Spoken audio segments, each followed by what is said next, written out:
Sa mundo ng PBA, sobrang bilis ng galaw ng mga balita at galawan ng mga teams. Kada season may mga bagong players, bagong import, at bagong moves na pwedeng magbago ng laro para sa isang franchise.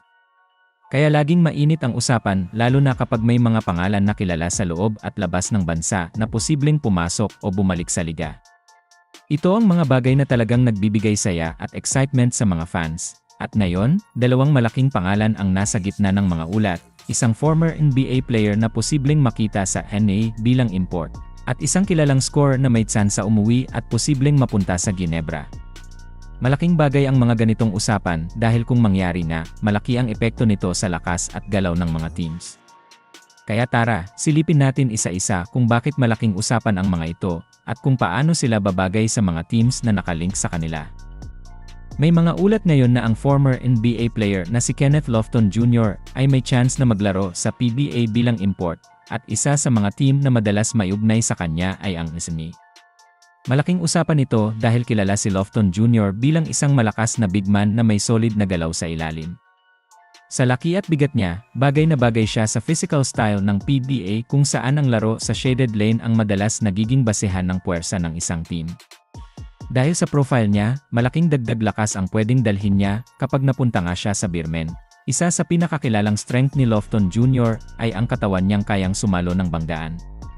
Hindi siya madaling maitulak, at kaya niyang makakuha ng posisyon sa ilalim kahit tight ang depensa. May magandang footwork din siya, kaya niyang gumawa ng tira kahit may harang.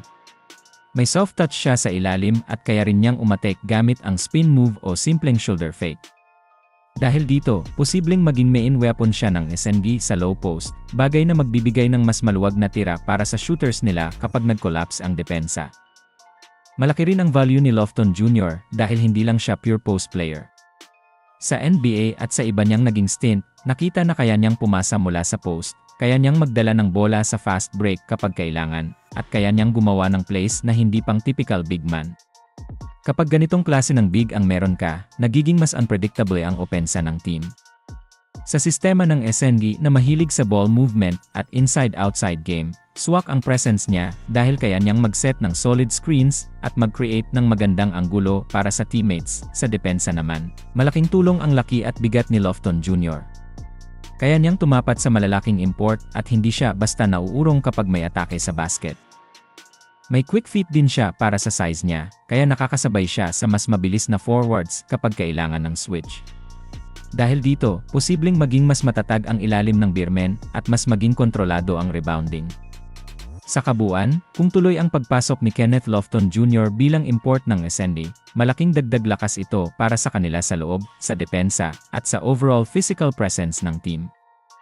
May mga ulat na posibleng bumalik ng PBA si Matthew Wright, at dahil hawak pa ng Phoenix ang rights niya, kailangan muna ng trade kung gusto siyang makuha ng ibang team.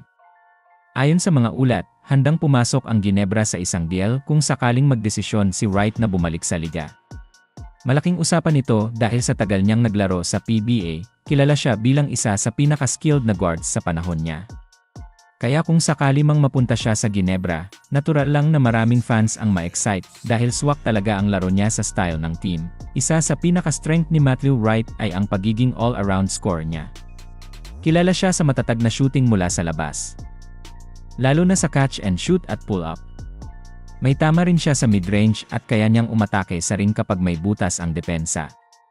Dahil dito, madalas nagiging problema siya sa mga bantay dahil hindi mo alam kung magfo-focus ka ba sa drive niya o sa tira niya mula sa labas. Ang ganitong klase ng versatility ay malaking bagay para sa Ginebra na laging naghahanap ng reliable scoring mula sa wing. Bukod sa scoring, malaki rin ang value ni Wright sa playmaking.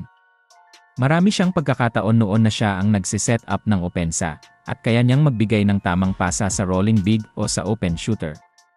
May good timing din siya sa paggamit ng screens at marunong pumili ng tamang tira. Sa sistema ng Ginebra na hilig ang magandang spacing at pasensyosong opensa, malaking tulong ang presence niya. Mas nagiging smooth ang galaw ng bola, at mas nagiging unpredictable ang atake ng team, lalo na sa half-court. Sa depensa naman, kilala si Wright na may solid stance at marunong magbasa ng play. Hindi man siya yung pinaka-athletic na defender, bumabawi siya sa tamang posisyon at disiplina. Kapag napunta siya sa Ginebra, Malaking tulong ito dahil bagay siya sa style ng team na laging nakafocus sa matibay na perimeter defense. Sa kabuuan, kung sakaling bumalik nga si Matthew Wright at mapunta sa Ginebra, malaking dagdag lakas siya bilang scorer, playmaker, at reliable wing na may mataas na basketball IQ. Ang kombinasyon ng experience niya at ang sistema ng Ginebra ay siguradong magbibigay ng solid na impact sa buong lineup. Sa dami ng galaw at usapan ngayon sa PBA, hindi maiiwasan na magbigay ng excitement ang mga pangalan tulad nina Kenneth Lofton Jr. at Matthew Wright. Pareho silang may big impact at parehong kayang magbigay ng bagong level ng lakas sa mga teams na nakalink sa kanila. Kaya natural lang na maraming fans ang nakaabang kung ano ang susunod na mangyayari, kung matuloy man ang pagpasok ni Lofton Jr. sa SND, at kung sakali mang makabalik si Wright at mapunta sa Ginebra, siguradong magbabago ang dynamics ng liga. May dagdag lakas sa loob para sa Beermen, at may dagdag talino at shooting naman para sa Ginebra. Mga moves na kayang mag-angat ng laro at magdagdag ng saya sa bawat matchup. Sa huli, ang mga ganitong balita ang nagpapasigla sa mundo ng PBA. Laging may posibilidad, laging may bagong kwento, at laging may bagong dahilan para maging excited ang fans. Kaya habang hinihintay ang mga opisyal na galaw, masarap munang pag-usapan kung paano babagay ang mga players na ito sa kani-kanilang teams. Ang isang bagay lang ang sigurado, kapag may dagdag lakas ang mga big teams, mas magiging intense at mas magiging masaya ang action sa liga. Sa mundo ng PBA, sobrang bilis ng galaw ng mga balita at galawan ng mga teams. Kada season may mga bagong players, bagong import, at bagong moves na pwedeng magbago ng laro para sa isang franchise. Kaya laging mainit ang usapan lalo na kapag may mga pangalan na kilala sa loob at labas ng bansa na posibleng pumasok o bumalik sa liga. Ito ang mga bagay na talagang nagbibigay saya at excitement sa mga fans. At ngayon, dalawang malaking pangalan ang nasa gitna ng mga ulat, isang former NBA player na posibleng makita sa NA bilang import, at isang kilalang scorer na may tsansa umuwi at posibleng mapunta sa Ginebra. Malaking bagay ang mga ganitong usapan dahil kung mangyari na, malaki ang epekto nito sa lakas at galaw ng mga teams. Kaya tara, silipin natin isa-isa kung bakit malaking usapan ang mga ito, at kung paano sila babagay sa mga teams na nakalink sa kanila. May mga ulat ngayon na ang former NBA player na si Kenneth Lofton Jr. ay may chance na maglaro sa PBA bilang import, at isa sa mga team na madalas maiugnay sa kanya ay ang SNA.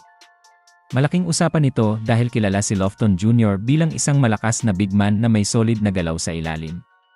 Sa laki at bigat niya, bagay na bagay siya sa physical style ng PBA kung saan ang laro sa shaded lane ang madalas nagiging basehan ng puwersa ng isang team. Dahil sa profile niya, malaking dagdag lakas ang pwedeng dalhin niya kapag napunta nga siya sa Beermen. Isa sa pinakakilalang strength ni Lofton Jr. ay ang katawan niyang kayang sumalo ng banggaan. Hindi siya madaling maitulak, at kaya niyang makakuha ng posisyon sa ilalim kahit tight ang depensa. May magandang footwork din siya, kaya niyang gumawa ng tira kahit may harang. May soft touch siya sa ilalim at kaya rin niyang umatek gamit ang spin move o simpleng shoulder fake. Dahil dito, posibleng maging main weapon siya ng SNG sa low post, bagay na magbibigay ng mas maluwag na tira para sa shooters nila kapag nag-collapse ang depensa. Malaki rin ang value ni Lofton Jr. dahil hindi lang siya pure post player. Sa NBA at sa iba niyang naging stint, nakita na kaya niyang pumasa mula sa post, kaya niyang magdala ng bola sa fast break kapag kailangan, at kaya niyang gumawa ng plays na hindi pang typical big man. Kapag ganitong klase ng big ang meron ka, nagiging mas unpredictable ang opensa ng team. Sa sistema ng SNG na mahilig sa ball movement at inside-outside game, swak ang presence niya dahil kaya niyang mag-set ng solid screens at mag-create ng magandang anggulo para sa teammates. Sa depensa naman, malaking tulong ang laki at bigat ni Lofton Jr. Kaya niyang tumapat sa malalaking import at hindi siya basta nauurong kapag may atake sa basket. May quick feet din siya para sa size niya, kaya nakakasabay siya sa mas mabilis na forwards kapag kailangan ng switch. Dahil dito, posibleng maging mas matatag ang ilalim ng Beermen at mas maging kontrolado ang rebounding. Sa kabuuan, kung tuloy ang pagpasok ni Kenneth Lofton Jr. bilang import ng SND, malaking dagdag lakas ito para sa kanila sa loob, sa depensa, at sa overall physical presence ng team. May mga ulat na posibleng bumalik ng PBA si Matthew Wright, at dahil hawak pa ng Phoenix ang rights niya, kailangan muna ng trade kung gusto siyang makuha ng ibang team. Ayon sa mga ulat, handang pumasok ang Ginebra sa isang deal kung sakaling magdesisyon si Wright na bumalik sa liga. Malaking usapan ito dahil sa tagal niyang naglaro sa PBA, kilala siya bilang isa sa pinaka-skilled na guards sa panahon niya. Kaya kung sakali mang mapunta siya sa Ginebra, natural lang na maraming fans ang ma-excite dahil swak talaga ang laro niya sa style ng team. Isa sa pinaka-strength ni Matthew Wright ay ang pagiging all-around scorer niya. Kilala siya sa matatag na shooting mula sa labas, lalo na sa catch and shoot at pull-up. May tama rin siya sa mid-range at kaya niyang umatake sa ring kapag may butas ang depensa. Dahil dito, madalas nagiging problema siya sa mga bantay dahil hindi mo alam kung magfo-focus ka ba sa drive niya o sa tira niya mula sa labas. Ang ganitong klase ng versatility ay malaking bagay para sa Ginebra na laging naghahanap ng reliable scoring mula sa wing. Bukod sa scoring, malaki rin ang value ni Wright sa playmaking. Marami siyang pagkakataon noon na siya ang nagsiset up ng opensa at kaya niyang magbigay ng tamang pasa sa rolling big o sa open shooter. May good timing din siya sa paggamit ng screens at marunong pumili ng tamang tira. Sa sistema ng Ginebra na hilig ang magandang spacing at pasensyosong opensa, malaking tulong ang presence niya. Mas nagiging smooth ang galaw ng bola, at mas nagiging unpredictable ang atake ng team, lalo na sa half-court. Sa depensa naman, kilala si Wright na may solid stance at marunong magbasa ng play. Hindi man siya yung pinaka-athletic na defender, bumabawi siya sa tamang posisyon at disiplina. Kapag napunta siya sa Ginebra, malaking tulong ito dahil bagay siya sa style ng team na laging nakafocus sa matibay na perimeter defense. Sa kabuuan, kung sakaling bumalik na si Matthew Wright at mapunta sa Ginebra, malaking dagdag lakas siya bilang scorer, playmaker, at reliable wing na may mataas na basketball IQ. Ang kombinasyon ng experience niya at ang sistema ng Ginebra ay siguradong magbibigay ng solid na impact sa buong lineup. Sa dami ng galaw at usapan ngayon sa PBA, hindi maiiwasan na magbigay ng excitement ang mga pangalan tulad nina Kenneth Lofton Jr. at Matthew Wright. Pareho silang may big impact at parehong kayang magbigay ng bagong level ng lakas sa mga teams na nakalink sa kanila. Kaya natural lang na maraming fans ang nakaabang kung ano ang susunod na mangyayari, kung matuloy man ang pagpasok ni Lofton Jr. sa NBA, at kung sakali mang makabalik si Wright at mapunta sa Ginebra, siguradong magbabago ang dynamics ng liga. May dagdag lakas sa loob para sa Beermen, at may dagdag talino at shooting naman para sa Ginebra. Mga moves na kayang mag-angat ng laro at magdagdag ng saya sa bawat matchup. Sa huli, ang mga ganitong balita ang nagpapasigla sa mundo ng PBA. Laging may posibilidad, laging may bagong kwento, at laging may bagong dahilan para maging excited ang fans. Kaya habang hinihintay ang mga opisyal na galaw, masarap munang pag-usapan kung paano babagay ang mga players na ito sa kani-kanilang teams. Ang isang bagay lang ang sigurado, kapag may dagdag lakas ang mga big teams, mas magiging intense at mas magiging masaya ang aksyon sa liga.